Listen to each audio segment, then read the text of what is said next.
सर्वमंगलमांगल्ये शिवे सर्वार्धसाधिके शरण्ये त्र्यंबके गौरी नारायणी नमोस्तुते।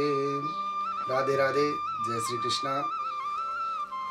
जैसा कि हम 6 दिनों से बताते आ रहे हैं, चैत्र नवरात्र चल रहे हैं। मैया के अलग अलग दिनों में अलग अलग स्वरूपों के विषय में हम जानते आ रहे हैं।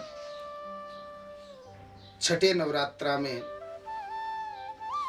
माँ भगवती के बड़े विशेष स्वरूप का पूजन,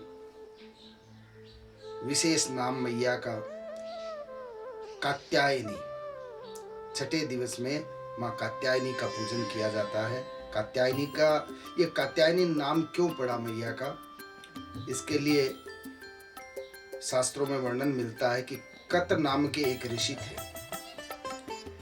कत के पुत्र थे कात्य, कात्य के पुत्र थे कात्यायन, और इन कात्यायन ऋषि ने बड़ी घोर तपस्या की माँ भगवती की, और तपस्या करके माँ भगवती से वरदान मांगा। माँ प्रकट होकर कहने लगी, मांगो ऋषिवर, क्या चाहिए। तो कात्यायन ऋषि ने कहा, हे मैया, आपके समान मुझे पुत्री चाहिए। मैया ने कहा, मेरे समान तो मैं ही हूँ, कोई दूसरी है ही नहीं। तो बोले, माँ कृपा करके आप ही मेरी पुत्री रूप में प्रकट हो जाइए। तो माँ कात्यायन ऋषि के यहाँ कन्या रूप में प्रकट हुई, इसलिए माँ का नाम कात्यायनी पड़ा। जैसा कि आप सभी लोग जानते ही हैं, कथा में भी सुना है कि ब्रजांगनाओं ने, गोपियों ने भगवान श्री कृष्ण को पति रूप में चाहने के लिए कात्यायनी का व्रत उपासना किया था। कात्यायनी मैया का शरण ली थी और उन्हें भगवान कृष्ण की प्राप्ति हुई थी। तो भगवत प्राप्ति के लिए कात्यायनी की उपासना जरूर करनी चाहिए। कात्यायनी मैया अपने स्वरूप में 4 भुजाएं धारण करती है। एक भुजा से वो अभय मुद्रा प्रदान कर रही है, अभय प्रदान कर रही है अपने शरण में आए हुओं को कि भय रहित हो जाए।